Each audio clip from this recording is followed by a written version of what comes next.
There was a scream, a splash, and then complete silence, except for the frogs croaking as Karen's $12,000 camo-wrapped ATV slowly sank beneath the lily pads in my backyard pond. One moment she was airborne, blonde hair flying like a shampoo commercial gone rogue. The next she was swallowed by 2 feet of water and a lifetime of bad decisions. I didn't move. I just stood on my porch with my coffee, blinking like I'd just hallucinated the world's most ridiculous neighborhood stunt. 10 seconds later, her head popped up, hair matted with algae, eyes wide with betrayal, as if I had somehow orchestrated her flight into the drink. She screamed, "You're gonna pay for this!" while flinging pond scum at the sky. And that, as absurd as it sounds, was the exact moment I knew I'd be in court within a week. Karen had moved into our peaceful little rural neighborhood 6 months earlier, and the sound of tranquility had been replaced by the constant roar of her overpowered ATV ever since. She wasn't just loud, she was aggressively entitled, the kind of person who thought owning something meant owning everything she could see. Her property bordered mine by about 30 yards of trees and a footpath. That path used to be a quiet trail I maintained for walking my dog and watering the koi pond I'd built by hand. Karen saw it once, decided it looked fun, and began tearing through it like a wannabe motocross star. Every attempt I made to reason with her was met with sarcasm, finger-pointing, or flat-out laughter. The final straw came when I installed wooden signs along the trail saying, "Private property," and "Keep off trail." She ripped one down, snapped it over her knee, and left it on my porch like a calling card. The HOA did nothing. Why would they? Karen's cousin Mitch had just been voted in as vice president and clearly decided that nepotism trumped neighborly decency. So I escalated the only way I knew how, quietly and legally. I reinforced my property markers. I added reflective paint to the signs. I even installed a couple of solar lights and a trail camera, not because I expected a dramatic incident, but just to document her repeated trespasses. I'd lived here nearly 15 years, and my home was my sanctuary.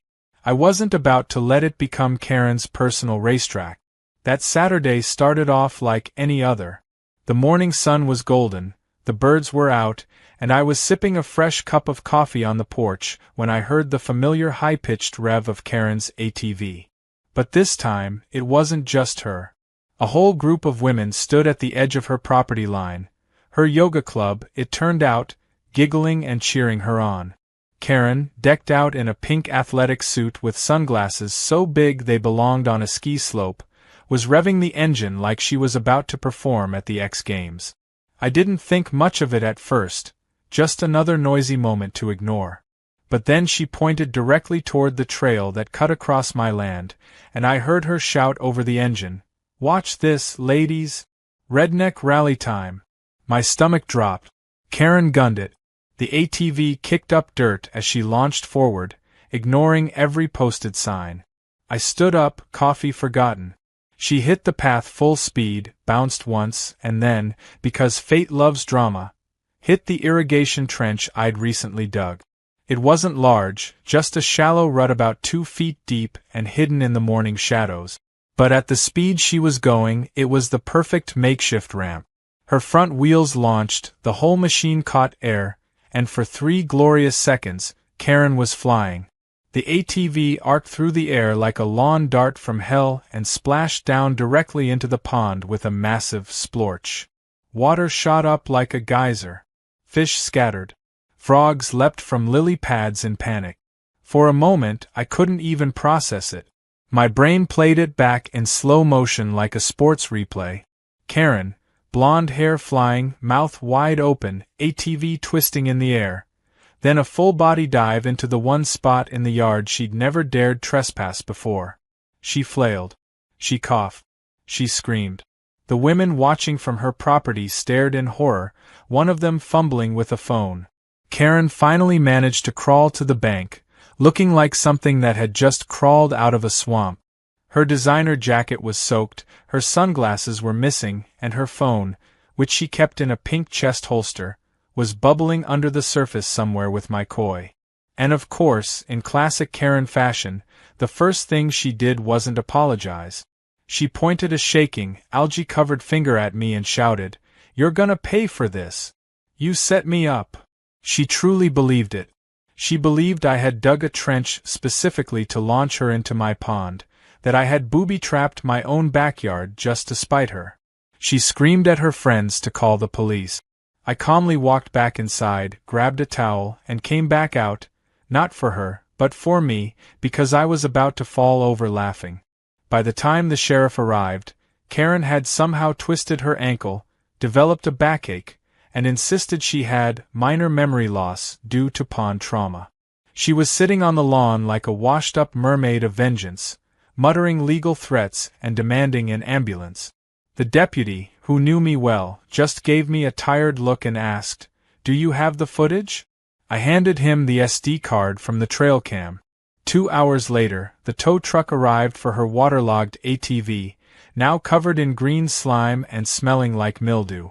Karen limped after it like it was a fallen war hero, cursing me under her breath and snapping pictures of my property with her backup phone.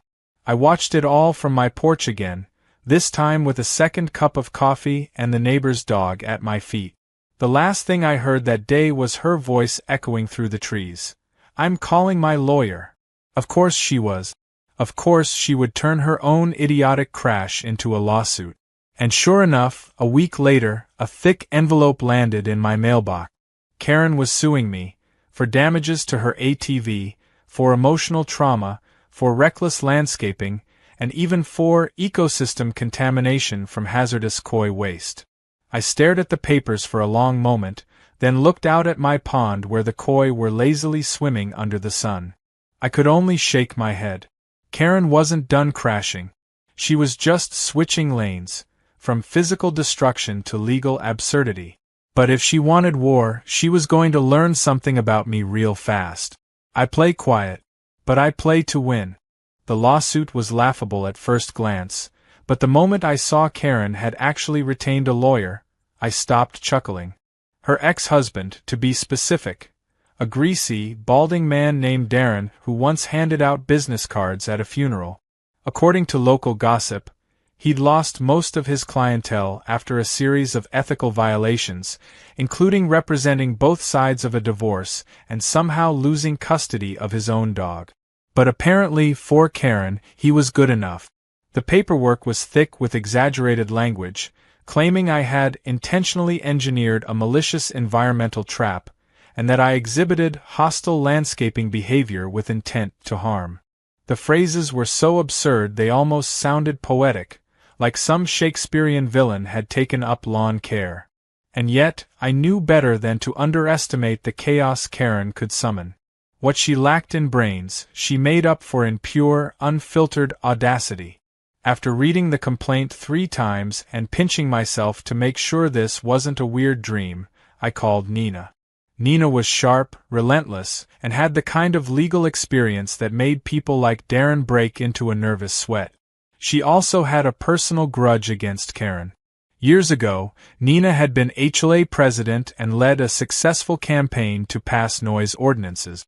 Karen, back then just a distant cousin of someone in the neighborhood, had thrown a tantrum so loud it ended up in a local newspaper's Weirdest HOA Moments column.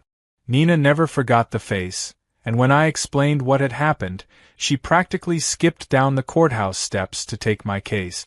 We met the next morning in her office, where she read through the complaint with a combination of disbelief and morbid amusement. By the end, she had her reading glasses pushed up and was massaging her temples like she had just watched a 3-hour soap opera on fast forward. "She's suing you for psychological trauma," she said dryly, "because she drove a recreational vehicle off a cliff she ignored multiple signs about." I nodded. "And wants you to pay for her custom paint job emotional loss." Another nod. "And she claims koi waste endangered her boots." I tried not to smile. Nina let out a long exhale and said, "We're going to destroy them." Karen, meanwhile, had taken her victim act to social media. She posted selfies in an arm sling, a neck brace, and once, bafflingly, with crutches, even though her injury was supposedly an ankle sprain. Her posts were dramatic tales of betrayal and environmental sabotage, painting me as a bitter recluse who hated women with freedom. She referred to her pond plunge as the incident and started using hashtags like #JusticeForKaren and #PondTrauma. I was tagged in more than a dozen videos, some showing heavily edited slow-motion clips of her flying through the air set to sad piano music. But the internet, thankfully, didn't buy it. One user dubbed her Pond Karen and edited the footage with frog croaks and banjo music. That version went viral. By the end of the week, her hashtags had been hijacked with memes of her riding a koi fish into battle. In the background, however, Karen was busy working another angle, the HOA. Her cousin Mitch, as newly appointed vice president, suddenly sent me a notice citing violations on my property. They accused me of improper water containment, non-regulated vegetation, and the real kicker, unauthorized topographic manipulation, which, as far as I could tell, was HOA speak for digging a ditch. Mitch followed it up with a proposed fine of $5,000 and a demand that I fill in the dangerous pond feature to meet updated safety codes. This pond had existed peacefully for more than a decade, admired by neighbors and even used by firefighters as a backup water source. But now it was public enemy number one. I wasn't surprised. Karen had a gift for weaponizing bureaucracy. But this time, she'd aimed her drama cannon in the wrong direction. I met with Nina again, this time at the county records office. She pulled the permits for the pond, dated and approved long before Karen's subdivision even existed. It turned out the land had once been zoned for agricultural use, and the pond itself was originally registered under the county's emergency response infrastructure. Not only was it legal, but removing it could technically violate county water management code. Nina grinned like a wolf. They want war? We'll give them paperwork hell. Things escalated from there. Karen's lawyer, clearly enjoying the attention and clinging to his last shreds of dignity, began sending daily emails filled with demands. He wanted a full financial breakdown of my property improvements. He wanted access to the irrigation system. At one point, he actually asked for a detailed fish inventory. Nina responded once with, "No, your client is not entitled to count the koi," and never replied again. The HOA board, pressured by Karen, held a vote to force me into compliance, but enough neighbors showed up in protest to shut it down. Karen stormed out of that meeting in full brace and crutch costume, dramatically yelling, "You're all enabling a terrorist landscaper." In the midst of the chaos, a new player emerged. One of my neighbors, Carla, had been live-streaming wildlife footage from her backyard bird cam. Her camera, aimed at the woods and pond for years, had accidentally caught the entire ATV incident in 4K quality. From a side angle even my trail cam couldn't match. It showed everything. Karen's revving, her friends egging her on, her screaming "Watch this!" before ignoring the signs and charging forward. Even the moment her ATV hit the trench and she laughed, "Airborne, baby!" before promptly launching into the pond.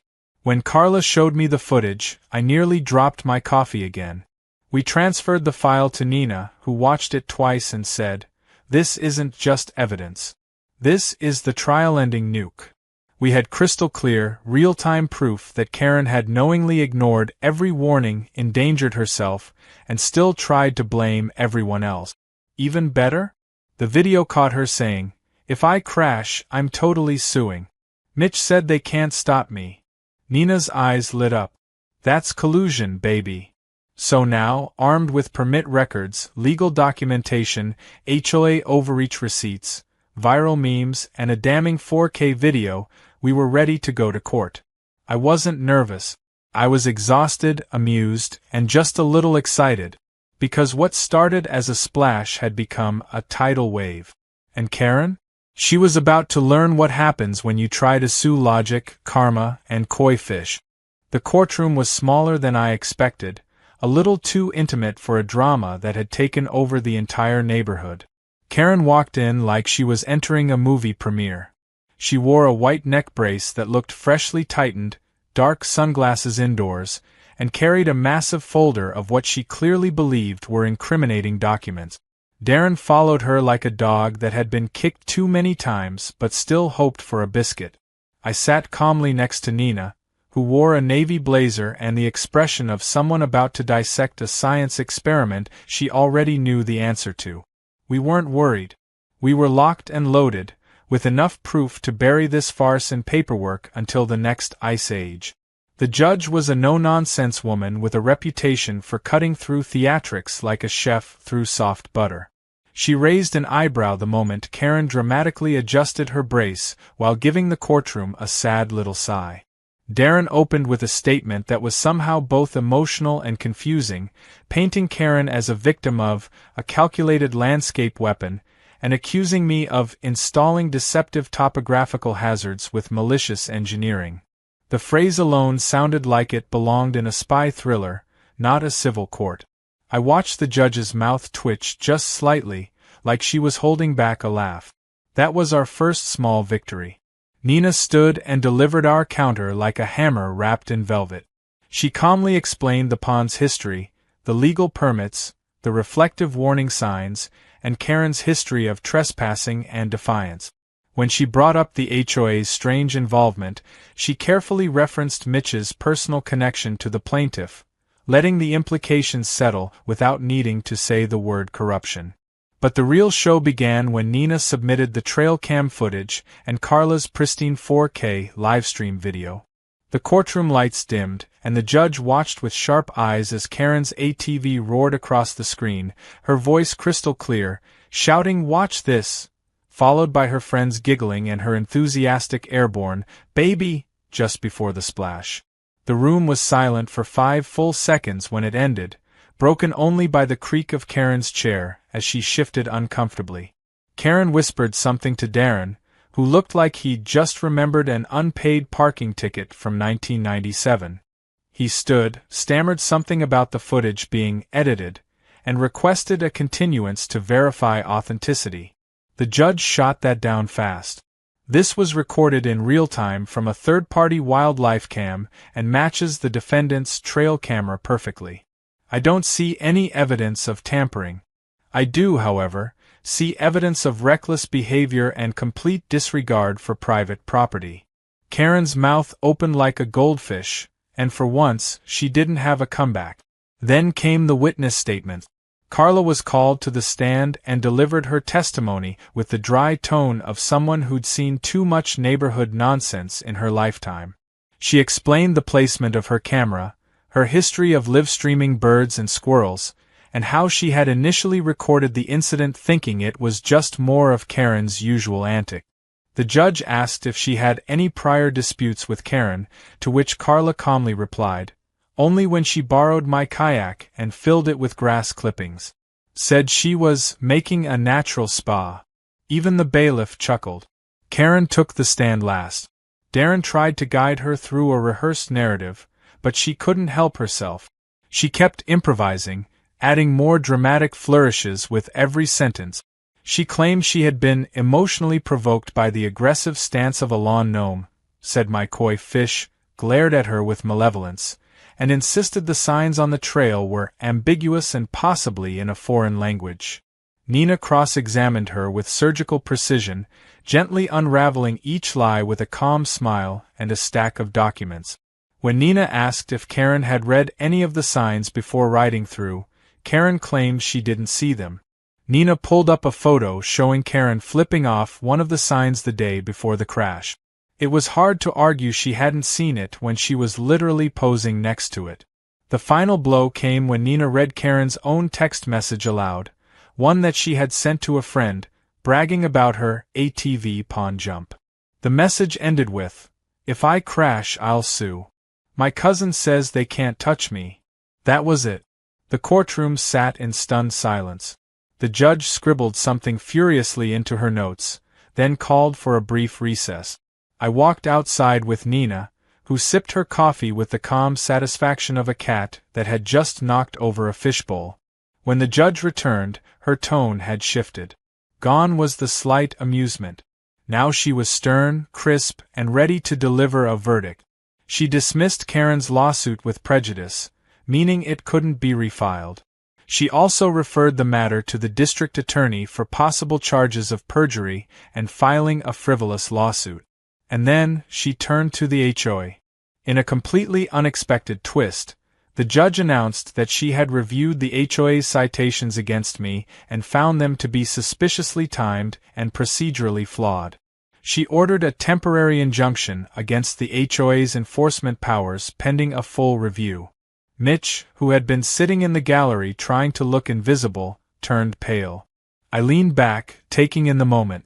Not only had Karen lost the case, but her cousin's grip on the HOA was about to be publicly dismantled. Karen stormed out of the courtroom as fast as her brace and fake limp would allow, ripping off her sunglasses and muttering curses. Darren followed her, avoiding eye contact with everyone. Nina turned to me and said, "Told you she'd sink herself." But the story didn't end there. Because Karen, ever persistent in her foolishness, wasn't going to take the loss quietly. A few days later, a community email blast went out, an anonymous tip accusing me of running an illegal koi trafficking ring out of my backyard pond. I stared at the email for a full minute before laughing so hard I nearly choked on my tea. Someone had taken a picture of my pond with a blurry zoom lens and annotated it with red circles around the fish, calling them unlicensed aquatic imports. I called Nina again, who laughed even harder. "Let her keep digging," she said. "Eventually, she'll hit water again." It was clear Karen wasn't done flailing, but now she was grasping at anything she could use to stay relevant. The community, however, had seen everything. They weren't buying her drama anymore.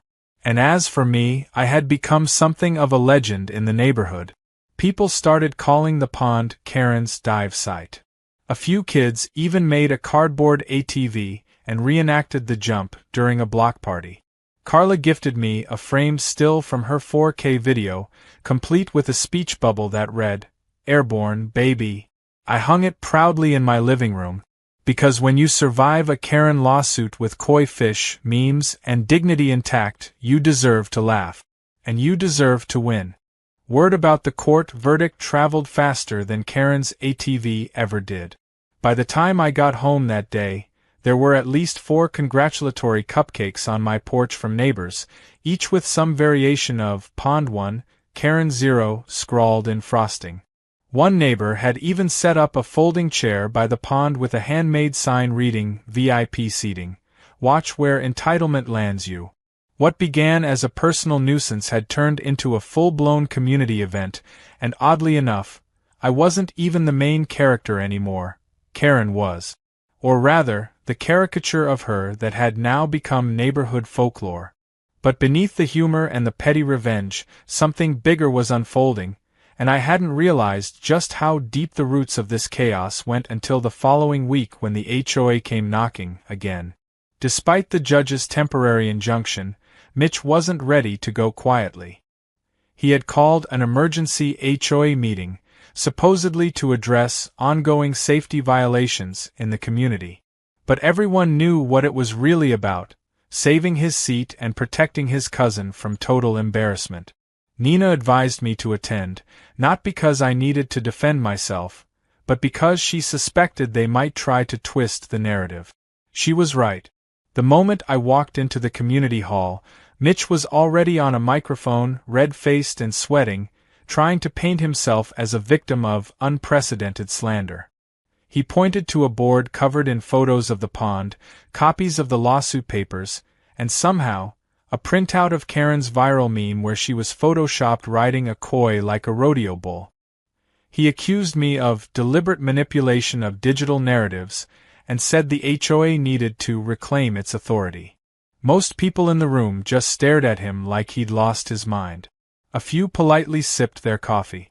Then someone from the back shouted, "Hey Mitch, didn't you sign off on her ATV event?" That caused a ripple of whispers and laughter. Mitch's ears turned crimson. He mumbled something about procedural ambiguity and tried to steer the conversation to community unity, but it was too late. Carla stood up and asked how many other HOA actions were based on favoritism. Another neighbor asked why the HOA never responded to complaints about Karen's noise violations. And then the floodgates opened. People started sharing stories. Karen borrowing tools and never returning them. Karen yelling at a retiree for using a leaf blower. Karen organizing a dog fashion show in someone else's front yard without asking permission. The tales kept pouring out, each more ridiculous than the last. It became obvious that this wasn't just about one lawsuit or one ATV incident. Karen had been building resentment like a dam about to burst, and the court loss had been the final crack. Nina, seated beside me, whispered, "They're impeaching him without even needing a vote." By the end of the night, a petition had begun circulating. Mitch, flustered and humiliated, declared the meeting adjourned and practically ran out the door. Karen, who had snuck into the back mid-meeting wearing a hoodie and oversized sunglasses, tripped over a folding chair on her way out, earning a scattered round of applause. But of course, Karen wasn't finished. That would have been too simple. A few days later, I received a notice. Karen had filed a police report claiming I'd digitally harassed her by facilitating the spread of defamatory content. She accused me of encouraging the meme culture that mocked her pond dive. I stared at the paper in disbelief. She was trying to sue me for what the internet had done in its own brutal, meme-loving fashion. She even included screenshots of Twitter posts and TikTok clips she had never proven I had anything to do with. Some weren't even mine. One was posted by a user named PondWrecker69 who, from their profile picture, was clearly a teenager in another state. I brought the report to Nina. She laughed so hard she had to set down her coffee. "She's weaponizing meme culture," she said, wiping her eyes. "This is either genius or insanity. Possibly both." Still, we filed a counter-report outlining harassment, misuse of legal systems, and false claims. At this point, Karen was just throwing darts in the dark, hoping one might land. But she wasn't prepared for what came next. A letter arrived at her door, not from us but from the county attorney's office. They had reviewed her court behavior, the attempted HOA manipulations, and now the false police report. They were opening an investigation into malicious litigation. Karen, who had spent weeks puffing herself up as a martyr, now found herself facing potential fines and sanctions. The irony was almost poetic. After trying to drown me in legal nonsense, she was the one now neck-deep in it. Meanwhile, I decided to reclaim my peace in the most therapeutic way I knew: pond renovations. I hired a few local guys to expand the pond slightly and add a new solar-powered fountain in the center. It wasn't just a renovation. It was a statement. The neighborhood watched the transformation with glee. A few kids painted a wooden sign that read "Karen's Final Landing Zone," which I eventually replaced with a proper plaque that said, "Private Property. Respect the Splash." My koi pond, once a serene sanctuary, had now become a landmark, a symbol of boundary enforcement, neighborly patience, and poetic justice. One day, while I was supervising the fountain installation, a delivery truck rolled up with a package addressed to the pond guy. It was from a local artist, one I didn't know. Inside was a hand-sculpted ceramic figurine of a woman on an ATV midair, complete with flying hair and a surprised expression. It was captioned, "Flight Risk." I placed it near the edge of the pond, just visible enough to draw a chuckle but subtle enough to not seem vengeful. Even humor, I figured, should have its boundaries. Karen, meanwhile, had gone quiet. No more social media outbursts, no more HOA ambushes. Rumor had it she was staying with family in another town while trying to reset her online reputation. But by then, the story had already spread too far. She had become a cautionary tale in online forums, a topic in local college communications classes, even a brief mention in a podcast about the most ridiculous real-life lawsuits. I had won, yes. But more than that, I had witnessed something rarely seen in real time: how entitlement, when left unchecked, doesn't just hurt others. It devours the person holding it. Karen thought she could bend reality, neighbors, and even the law to her will. But she didn't count on one thing: people fighting back. Not with vengeance. Just with truth, evidence, and a little humor sprinkled on top. The koi swam in lazy circles. The fountain sparkled in the afternoon light. My backyard was peaceful again. And just to be safe, I added one more sign, direct, simple, and clear. It read, "No ATVs. No exceptions. No Karens." Time passed. The season shifted from the fiery golds of fall into the soft gray chill of winter, and the Karen saga slowly dissolved into neighborhood lore. People moved on, the memes faded, and the koi pond returned to its tranquil rhythm. The incident became a humorous footnote in block party conversations and a cautionary tale told to new residents. Every so often, someone would bring up the story with a chuckle, usually beginning with the words, "Remember when she flew?" and ending with laughter. Life settled back into its peaceful routine. But if I had learned anything from the past few months, it was that calm never lasted long when Karen was involved. One cold morning, as I was clearing leaves near the pond's edge, I heard the unmistakable growl of an engine in the distance. My heart sank, not from fear, but from weary expectation.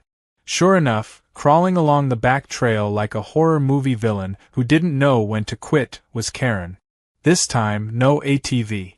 Just her, bundled in a bulky coat, carrying what looked like a manila folder and a determined scowl.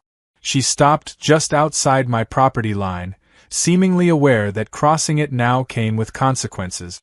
I watched her from the porch, coffee in hand, waiting to see what fresh absurdity she'd brought with her. She didn't speak at first.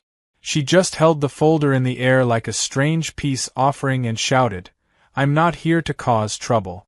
I just want to talk." That was new. Karen didn't talk. She accused, threatened, and stormed. Cautiously, I walked over to the edge of my yard, careful not to step beyond the marker stones I'd had installed after the lawsuit. She looked different. Less theatrical, more tired. The fire that once powered her crusade seemed dulled, like a candle struggling against a breeze. She opened the folder and held up a document. "I'm dropping everything," she said. "The appeal. The police complaint. The HOA nonsense. All of it." I didn't say anything. I just nodded, slowly. I thought maybe if you sign this, it could be mutual. A legal agreement. You don't go after me for harassment or damages, and I don't show up again. Ever. It wasn't an apology. But for Karen, it was as close as she was capable of. I took the folder, looked through it. Nina had prepared me for this possibility, some last-ditch attempt at salvaging dignity. I told her I'd have my attorney review it.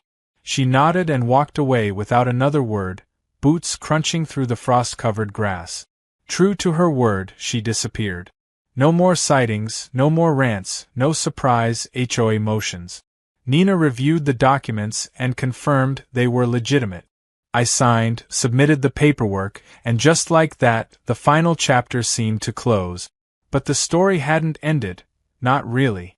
Because weeks later, something unexpected happened that no one could have predicted.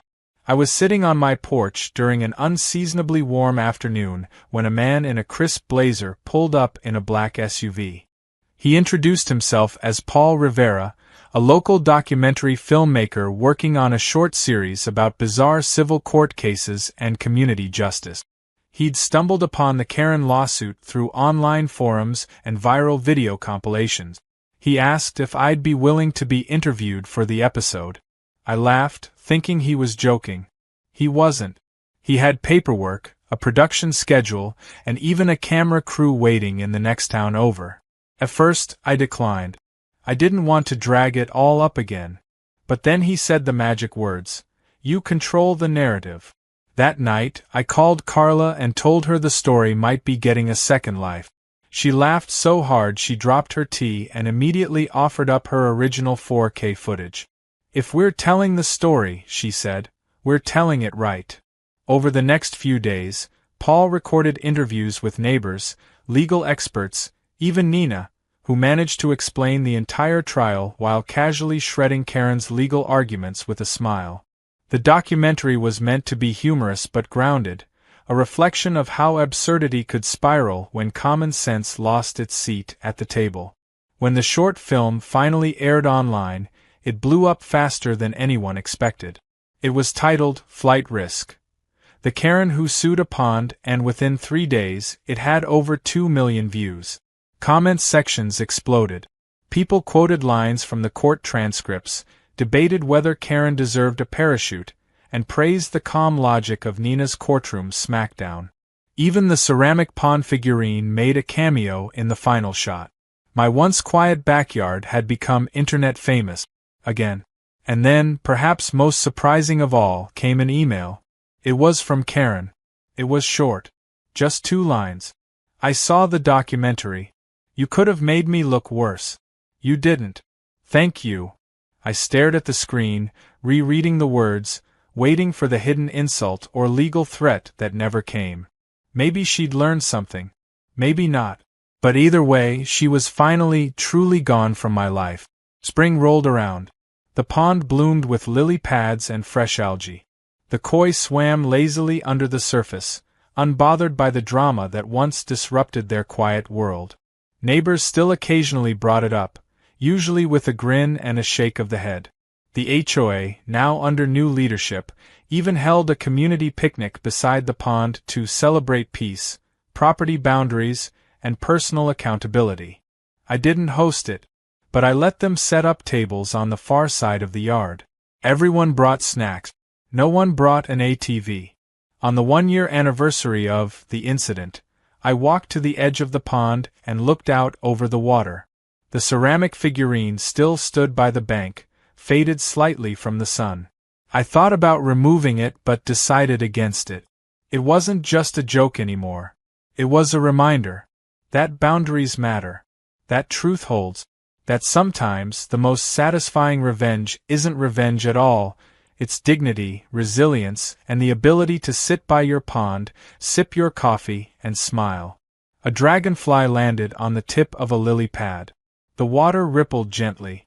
Somewhere in the distance, I heard kids laughing and a lawnmower starting up. Life was normal again. But it had been changed in the oddest, funniest, and most dramatic way possible. Not because of the crash, not because of the lawsuit, but because of what came after: community, clarity, and the unexpected realization that even the wildest stories can have peaceful endings. You just have to outwim the chaos. And, if possible, build a good pond.